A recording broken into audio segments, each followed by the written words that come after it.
If parenthood came with a GPS, it would most likely just say recalculating. Join Yolandi Becker and her guest experts Wednesdays at 11 a.m. for Bump and Beyond, the show about pregnancy and babies. 101.9 megahertz of life. Yes, you're on 101.9 High FM. This is Bump and Beyond, and I am your host, Yolandi Becker. And yes, our show is all about parenting, and it's been really fun. But we've made it to December. I am so excited. I've had a really, really rough November, probably because I'm preparing for holiday as well. So pretty much 2 months of work I had to do in 1 month. And I think that added to it. But I'm complaining from a privileged position here. And because I was also speaking to a friend, I was feeling very miserable last week about myself, and I was just tired. I know I was just tired. And I was speaking to a friend, and she was mentioning that her mom is in hospital, and in that moment, my whole perspective changed, and I realized, oh my word, can you believe that I'm complaining? Yeah, she has a legit reason to be complaining and feeling down, and I'm complaining about nonsense. So that's my advice for you for December. If you're feeling miserable, just talk to enough people. Eventually, you'll find someone to give you perspective and you'll feel better about yourself. I am not that person, though, because I am leaving on holiday next week. This is my last live show for this year. And then I'm going on holiday, and I'm very much looking forward to that. And that's what the show is about, or all these shows have been about this past couple of weeks, is about preparing us for holiday and being ready for holiday. And yes, I was already traveling last year this time. As my memories are coming up on Facebook, I was reminded that I actually had COVID last year this time. Me and my whole family, while we were traveling, we actually started suspecting we might have COVID. I still remember the conversation with my husband. It was a little bit hilarious. He was like, I'm not feeling well. I think I have COVID. And I was like, why do you just immediately think you have COVID? Why? It could be something else. And then, the next day I also started feeling bad. And I was like, okay, I think you're right. I think we actually might have COVID. After 2 years, we had it. And then we couldn't, because we were traveling down to Cape Town. So luckily we didn't see a lot of people. But we couldn't get tested on our way because we couldn't find a place to get tested. It was a Sunday. And as we arrived in Cape Town, we tested, and yes, our suspicions were confirmed, and we all had COVID. So we were isolating for a nice first 10 days of our holiday. That was fun. And so at least this year, so far, so good. I was ill last week, actually, even while I was doing my show. But that's the joys, hey, of being able to do it from anywhere. You can do it literally this from anywhere, even while feeling not so great. But yes, nothing can ruin a family vacation, like someone getting sick. But being prepared can make the situation a little bit more bearable. And that's what we're chatting about today with pediatrician and mom, Dr. Magda Verster. But we'll get to that just now. This is Bump and Beyond with Yolandi Becker, the show about pregnancy and babies. 101.9 megahertz of life. If you've just joined me, you are on 101.9 High FM, and this is Bump and Beyond. I'm your host, Yolandi Becker, and we are trying to keep positive with the vibe of holiday. But as I said, last year, this time when I was traveling, I actually had COVID. Now it feels a little bit like COVID is a distant memory. And I know a whole bunch of people that have been sick now in November. And it's interesting for me. Even last year, December, lots of people were sick. But it can really derail yourself. And like I mentioned, I was traveling down. And I had to actually Google. Luckily, these days it is relatively easy to Google where things are. But I mean, you don't know the type of places you'll end up in. And I realized, yes, when in Cape Town, I know where to go because we go there regularly and I know where the hospitals are and doctors. But en route, I wasn't actually that prepared, to be honest, because I just thought, it's one night. it's going to be fine. What's going to happen? Even if we are sick, we can sort it out. But I mean, you'd never know what could happen. And I was actually thinking, even if you're traveling abroad, the ball game even more so changes. Because if you're in a country where you're not even speaking the language properly, I remember in Germany even, and my German is relatively good, finding a pharmacy was weird. And asking for the right medicine was strange. So, yes, being prepared can for sure help you. And that's what I want to talk about today, is keeping healthy during the festive season. And as always, I would love for you to talk with us. So be sure to either phone us on 010-140-3020 or send us a telegram with a voice note on 061-895-1019. You can also SMS us on 34519. Remember that SMSs are charged at R1.50 per SMS. Or if you want to be traditional about it, you can email us on instudio@ChaiFM. Yes, I'm saying traditional because no one emails anymore. WhatsApp has become the new email. But you can telegram us. So the question I'm asking today is, what is your must-have things that you want in your first aid kit or your medicine bag when you travel, or that you always have on hand? Like I said, I mentioned that I wasn't prepared with the hospitals and the clinics en route, but I do have certain things that I always have with me when we travel. I always have something for like nausea. First of all, let's start with the normal things. Plasters, I always have.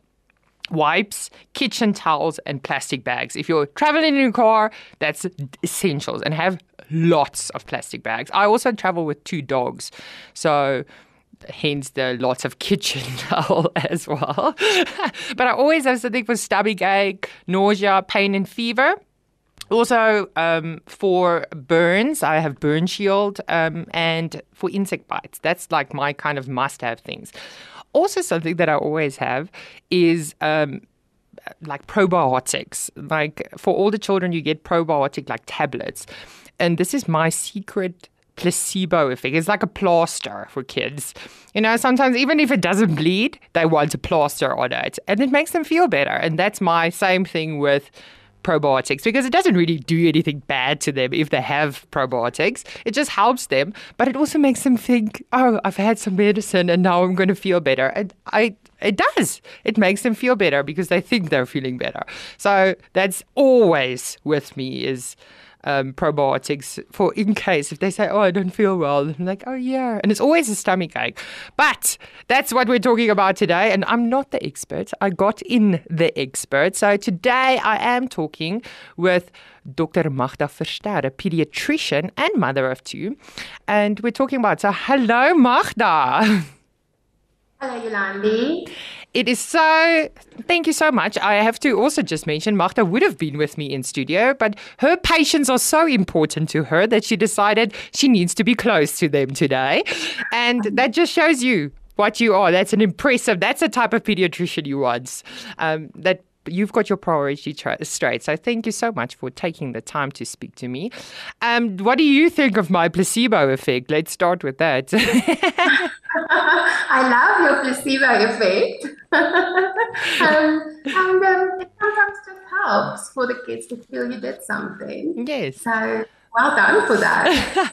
And isn't it always interesting for me? Children always have stomach ache. I feel like it doesn't matter what illness they have, the pain is always centralized in their stomach. Is there a scientific reason for that, or is that just my perception?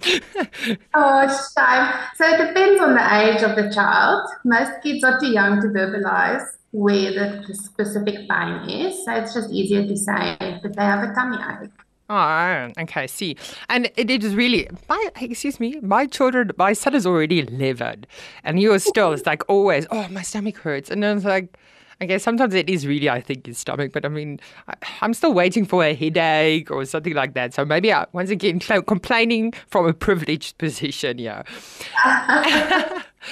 So, yes, is it also just my imagination, or is it really true that people do get more ill sometimes over the holiday time? I feel, while traveling, I don't know, is it the new area? Why is it? Is it real that people do get sick on holiday?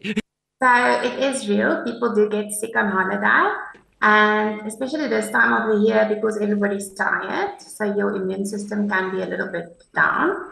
And then if you're traveling to a new place, it's that change in the weather, acclimatizing, the new time zones if you're traveling abroad, getting used to the water and the air, and all of those things can contribute to getting sick. A lot more surfaces, new surfaces to touch, a lot more Yes. people. And especially with kids touching everything and wanting to put everything in their mouths. No, no.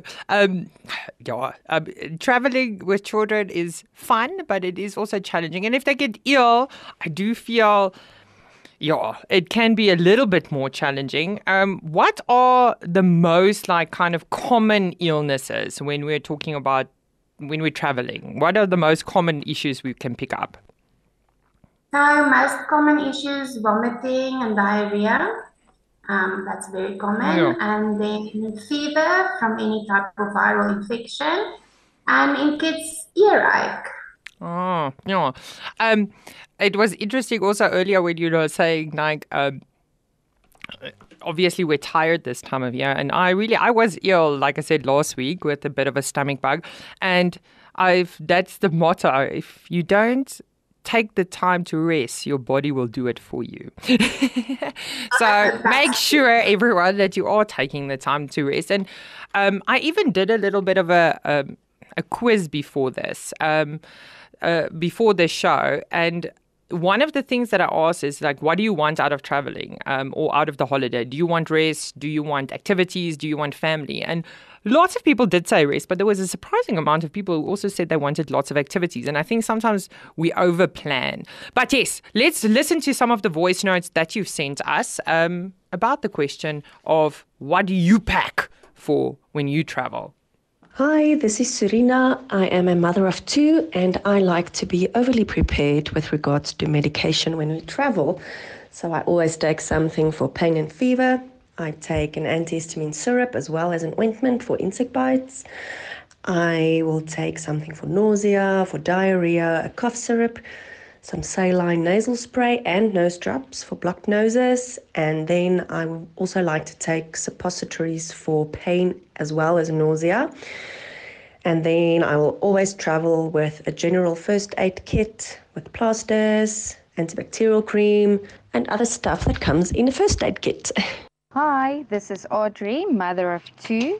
The absolute must-haves, medicine-wise, going on a road trip or holiday, would be wound spray, Antizan, baby bum cream, Panado syrup, plasters, rehydrate, peaceful sleep, and last but not least, Vaseline.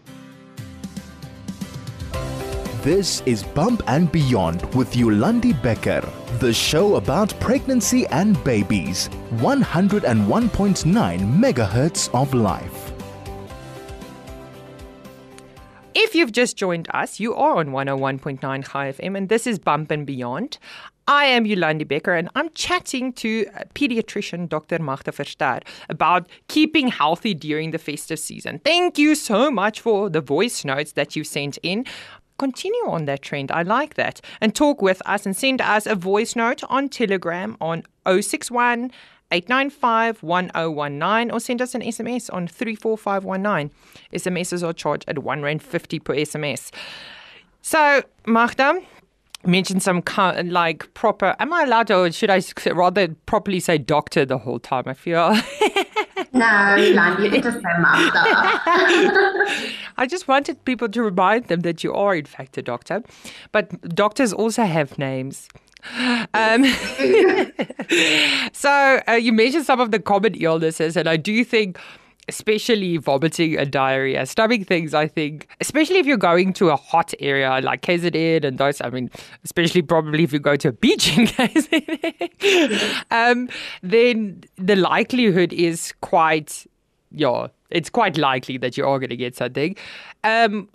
Is there ways that we can prevent it? Is there ways that we can avoid getting ill?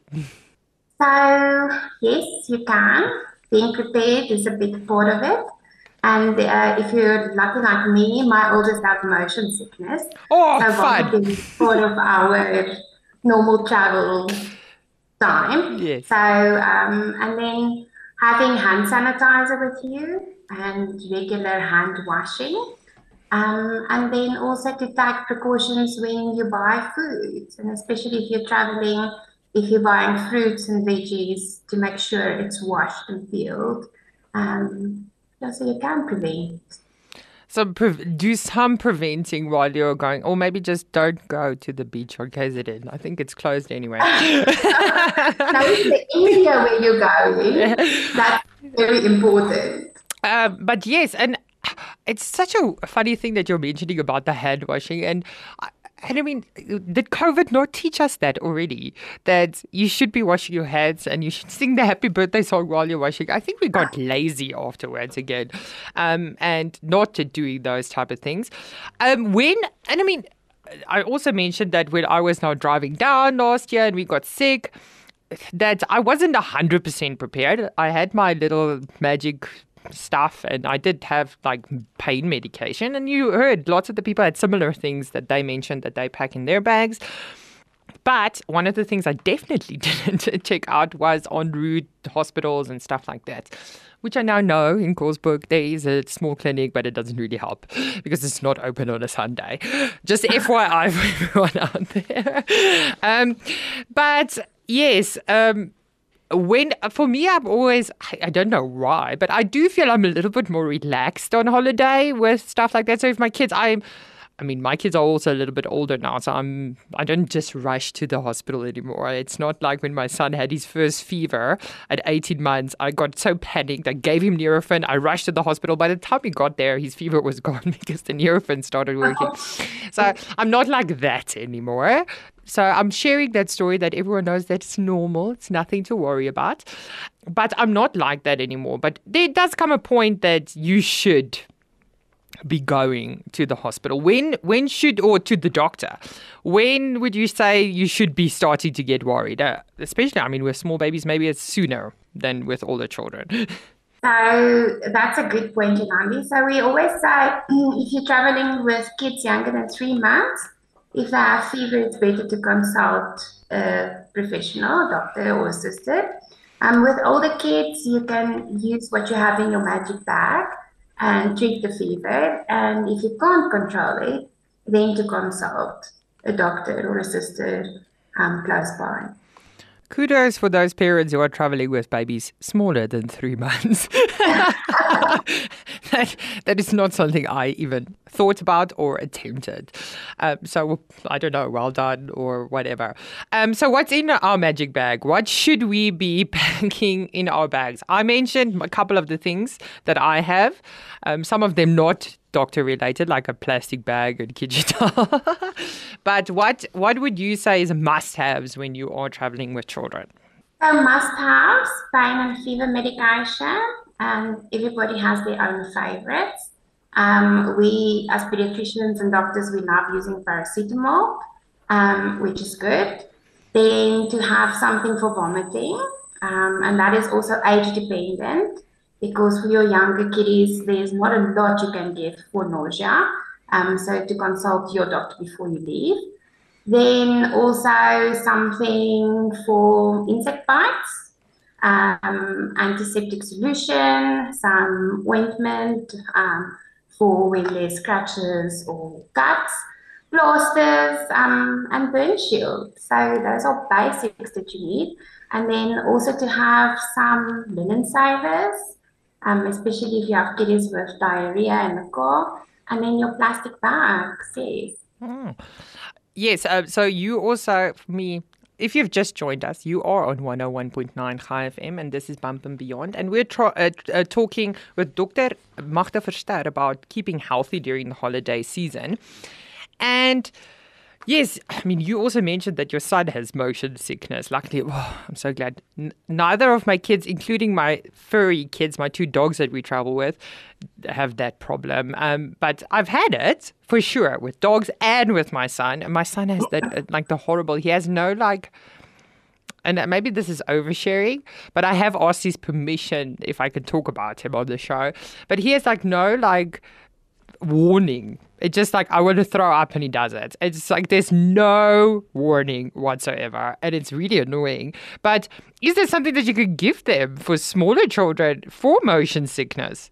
So you can give them some vomiting medication prior to leaving, but you can also prepare beforehand. So kids shouldn't travel on an empty stomach, okay? They should have a light meal before, half an hour to an hour before leaving. Also not a fatty meal. And then when they are in the car, to teach them to look outside, but far, not nearby, and not to focus on something specific in the car, because that can also worsen the motion sickness. And then, of course, screens in the car can worsen it. And all the kids that read in the car can also make motion sickness worse. Oh, traveling with your son must be really fun if you can't even have them. We've got it under control now, so it's much better. I'm just saying that it's like, oh, a tablet is for me. I always ask my parents, it's like, how did you survive long trips and we were 3 kids. I was like, how did you survive? Not quiet kids. How did you survive with us all in the car? Because for me, that's the best. I was like, I always make sure I have enough data on my phone because the tablet is a game changer for me when we're traveling. So yeah, if you can't even do that when you've got motion sickness, maybe fly. That's maybe... Don't drive in a car. Maybe flying is a very good option. But talking about flying, we do travel abroad as well. What are some of the things that you can keep in mind to keep healthy when you're traveling abroad, and what to kind of prepare yourself for traveling abroad? What should you be thinking about? Okay, so traveling abroad is a whole different ballgame. So that is a lot of preparation beforehand. So you need to know where you're going. You need to do some research to see, does your child need some extra vaccinations before you go? What illnesses or sickness are there that you need to be prepared for? And to know where you can go. Is there hospitals? Is there doctors? And then pack your kid's chronic medication if your kid is having chronic conditions. So that's a definite visit to the pediatrician about 4 to 6 weeks before you leave. Mm. Now, and I mean, it is actually interesting to keep in mind as well that if you've got medical aid, that your medical aid, to make sure that they know that you're traveling abroad, and if they are going to be covering you when you are traveling abroad, it's something to check and let them know. If they don't, I would really recommend getting really good travel insurance, because if something does happen, the bills can pile up very quickly. And I can talk out of personal experience here. Nothing happened to me, luckily, but I had family visiting here in South Africa, and their medical aid does cover here, but then they had to pay cash up front and then claim it from their medical aid when they returned. So they did get their money back, and with the Euro-Rand exchange rate, they felt like they had a very great medical service at a reasonable price. Yes, so check that out if you are traveling abroad to make sure that you are covered and your children are covered when you're going, because it is, like Magda also said, that you should check out those type of things. And to be honest, I've taken that for granted because we often visit family overseas and I just assume they will tell me where to go. But it is sometimes they are busy with something and you just have to find a pharmacy can be difficult. So just to know also, for instance, some of the medication could have different names. So to just have, if you know, like you use whatever, some kind of medication for pain and fever, to know what it is called in and to know, have it written down to show a picture to your pharmacist can actually help, because they know a relative amount of English, hopefully, that they can read that. But just some tips to keep in mind. But also then flying by itself as well. Lots of parents often worry a little bit about ear pressure and going up. Is that a real thing to worry about, the ear pressure when you're flying? Should you get your kids' ears checked? Because that's also a pediatrician once told me just before my daughter had grommets, she's like, oh, luckily you didn't fly anywhere. I was like, why? What would have happened? So, ear pressure can be quite uncomfortable and painful, especially with the difference when you get on a flight and the flight starts and when you land again. We as adults, we can equalize the pressure by pinching our noses or yawning. With smaller kids, it's a little bit more difficult, but luckily they can breastfeed when the plane takes off or suck on a tummy. If they're older, they can drink with a straw or chew bubble gum or suck on a lollipop. So you can handle that. The uncomfortable part of it is if a child has chronic ear problems and ear pain, that pressure can cause them to have a lot of discomfort during the flight and can obviously cause them to cry and make the rest of the passengers uncomfortable. Oh, for sure. But you know what? I'm one of those very loud people on a plane anyway. So my kids, I don't care if I was never that concerned, I have to say. In the end of the day, my kids also I paid for my kids to be there. So, but this is a question I get a lot about from a sleep consultant perspective as well, that parents are wondering, like, what should I do when we're flying with the air pressure? I have to say that with the bigger planes these days, air pressure in the plane is a lot. Even you will feel it as an adult that it's a lot better and you equalize or whatever a lot quicker.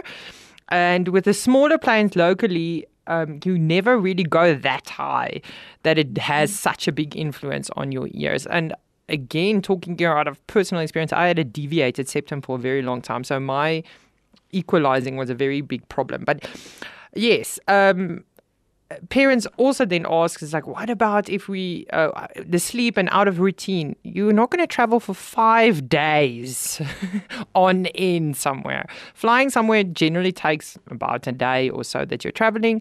So it's not the end of the world to be out of routine for a day or so. Once you get to your destination, you can relax and get back into it. So don't worry about it. And if you are traveling to a place with a different time zone, keep in mind that you want to get into local time as soon as possible. That's very important. But now, Magda, if you guys have just joined us, just by the way, I am talking to Pediatrician Magda Verster about keeping healthy while we're on holiday.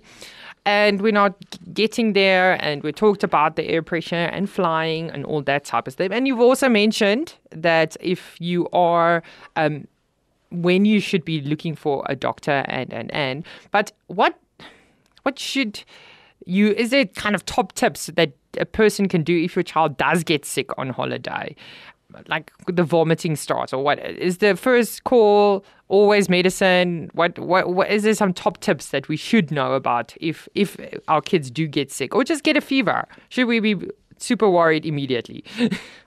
It's inevitable that kids will at some point get vomiting or fever. So the first top tip is don't freak out. Just take a breath. That's a good one. And assess the situation. And then if your child has fever, we first say don't grab the medication. Do things that can naturally cool down your child. So if your child is stressed, take off all the warm clothes, undress. You can sponge them down, put them in front of the fan, and then temperature in about 15 to 20 minutes and see if it made a difference. If your child is still having a high temperature, so fever we say is 38 degrees or more. Anything below that is acceptable. So then you can give them something for fever. We don't start with 2 medications as one, start with one thing. And then you have to give it a chance to be absorbed. So you won't see a difference within 15 minutes. So just give it about an hour and then reassess again. And give them something cool to drink or eat. Oh, I mean, you're also now mentioning the 38. Like I said, I've had some panic attacks and I've learned from my lessons. And I mean, in the end, I know that also that babies do tend to, obviously that's the way that they fight off disease is by getting a fever. But also please remember, everyone, that your hand is not a thermometer. My mom always is like, oh, they feel so hot. And I was like, with your head, it is like literally 36 degrees outside. You're going to be hot. Or they feel their feet like, oh, why are they so cold? Your hands are not a thermometer. This is Bump and Beyond with Yolandi Becker, the show about pregnancy and babies. 101.9 megahertz of life. Yes, you are on 101.9 Chai FM. This is Bump and Beyond, and I'm your host, Yolandi Becker, chatting about keeping healthy during the festive season with Pediatrician Dr. Magda Verster. And yes, thank you so much for joining in the conversation. I love it. And keep the telegrams and voice notes coming on 061 895 1019 or SMS us at 34519. Or like I said before, if you want to go old school, send us an email at instudio@chaifm.com. So even the person on the voice note mentioned that she always packs sunblock. That I have to say is, yes, I'm so paranoid of the sun. It's not even funny. I permanently have sunblock with me all the time because I really hate being sunburned. And my children have, I'm telling you, this past weekend, when it was 38 degrees in Pretoria, it was the first time, because my daughter had her pool party for her birthday, and it was the first time that my kids actually got a bit of sunburn, because they were just in the pool the whole time, and I put on like a whole bunch of time, but clearly not enough. And I'm very proud that it took 9 to 11 years for that to happen, that I managed to stick it out that long before they got sunburned. But now they realize finally why I am such a stickler for, please put on. It was luckily just on the shoulder. But that is a common thing, is sunburn when we're on holiday. And obviously, cure, or what do they say, prevention is better than cure. So first of all, put sunscreen on your children, also on babies. But what can you do if your children does? What can you do to react if you do by accident let your child get sunburned? So in your bag, you can buy some of these nice off-the-sun products that you can rub on the burnt areas, and to keep them hydrated. So if you realize that they have sunburn, to catch up with all those insensible losses that they had from the sun. So hydration is important. Cool bath afterwards, okay? And then to prevent, if you don't have sunscreen, to buy them these nice swimsuits that are UV protected with the longer sleeves and hats, and to try and find some shade. That is, I think, also, like I said, prevention is better than cure, because no child needs to have a tan. They can be like whatever skin color they are. They really don't need a tan. And it is, I think that the protective clothing that you mentioned is a very important thing. Of course, like I said, sunscreen, but also reapplication of sunscreen. Sunscreen only lasts for, they say, about 80 to 90 minutes. So put a timer on your phone and remember to reapply. I remember being at a beach, now it's a couple of years ago, with my kids, and there was a baby lying in the sun, and I was like, I actually eventually went to the baby and put sunscreen on the baby. I was just like, Mom, please put this baby in the sun, in the shade, because I was like so worried. And the mom's like, oh, you're right, thank you so much. I mean, at least she took it well. She could have been really upset with my forwardness. But yes, it's been like really, really, really lovely chatting with you, Magda. As I think we could talk a lot more. Is there something that you would like to add that you feel that people should know when they're traveling, even locally, to make sure, I mean, we've now talking about keeping healthy, but what about like things like if your kid gets seriously injured. It's like bumping their head or cutting themselves with a knife or something like that. What is the first response let's start with bumping a head. If your child has fallen or off something or something happened, I don't know, various ways of bumping a head, I guess. I once ran into a fire extinguisher full on. So there's many ways to do it. What is the first response that you should have? Is it just going to the hospital, or should you keep your child awake? For me, I don't even know what you would do. What should you be doing? So I'm a boy mom, so bumping heads are like a constant thing. So again, the mom, just take a breath, assess the situation. If your child has lost consciousness, then immediately that's a hospital trip. If your child has bumped his head and he's going about his business, then you can observe, give something for pain. If they develop nausea or lightheadedness, or their behavior changes and they become confused, then you rush to the nearest emergency room immediately. Oh, and cuts, when should you be? My son has cut himself also, he doesn't just get bumps, it always bleeds. And it's not that, it's funny because I would have never really said that he's such a wild person. But like I said, when something happens, it probably happens, apparently. But for me, I remember him once cutting his head open and there was a giant gash, but it wasn't bleeding all the time. But I could see this is not going to close on its own. And he had to get stitches in the end of the day. I don't know if it was mother instinct, but I did take him in there. It was a giant thing. But when should you be with a cut? You get small cuts, you get big cuts. Is there like a general rule of thumb? If it's 10 centimeters, definitely going to the hospital.